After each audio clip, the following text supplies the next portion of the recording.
और इस वक्त की बड़ी खबर आपको बता दें, आंध्र प्रदेश की तिरुपति से आई है, जहां पर बड़ा हादसा हुआ है। चित्तूर जिले के तिरुपति में स्थित रुइया सरकारी अस्पताल में ऑक्सीजन की कमी से कोविड के 11 मरीजों की दर्दनाक मौत हो गई। आपको बता दें, जिला कलेक्टर हरि नारायण ने इस हादसे की पुष्टि की है। कलेक्टर के मुताबिक कल रात आईसीयू में ऑक्सीजन की सप्लाई में कमी की वजह से कोरोना के 11 मरीजों की मौत हो गई। आपको साथ ही साथ बता दें, आंध्र प्रदेश के सीएम जगन मोहन रेड्डी ने इस मामले में जांच के आदेश दे दिए हैं।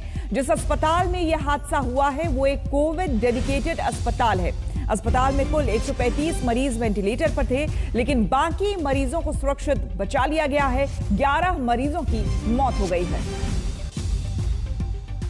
हमारे संवाददाता आशीष पांडे हमारे साथ जुड़ गए हैं ज्यादा जानकारी के साथ। आशीष, जो हॉस्पिटल है वो कुछ और कह रहा है, लेकिन जो तीमारदार हैं, जो अटेंडेंट्स हैं, जिनके अपने मर गए हैं इस कोविड में ऑक्सीजन की कमी से, वो सीधे सीधे अस्पताल पर आरोप लगा रहे हैं।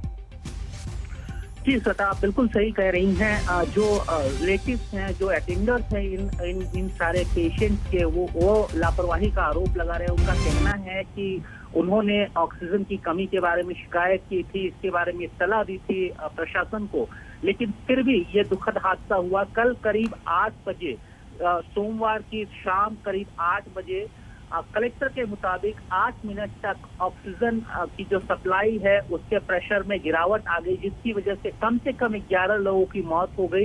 इन 11 लोगों में 9 कोविड पॉजिटिव है, उसके अलावा 3 नॉन कोविड है जो इस अस्पताल में अपने इलाज करवा रहे थे। अगर हम इस सरकारी अस्पताल, रुइया सरकारी अस्पताल की बात करें तो ये कोविड डेडिकेटेड हॉस्पिटल है और यहाँ पर 1000 बेड की ट्रीटमेंट की व्यवस्था है, जिसमें से 700 ऑक्सीजन बेड है।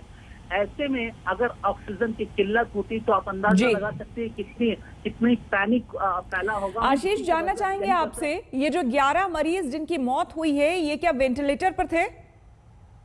जी हाँ, कुल 135 मरीज वेंटिलेटर से थे, जिनमें ये जो दुखद हादसा हुआ जिसमें 11 लोगों की मौत हुई है, ये भी वेंटिलेटर पे थे। और अभी डॉक्टरों की करीब 30 डॉक्टरों की टीम अभी भी बाकी पेशेंट्स को रिवाइव, उनको और उनकी स्थिति को नियंत्रण में करने में लगी हुई है।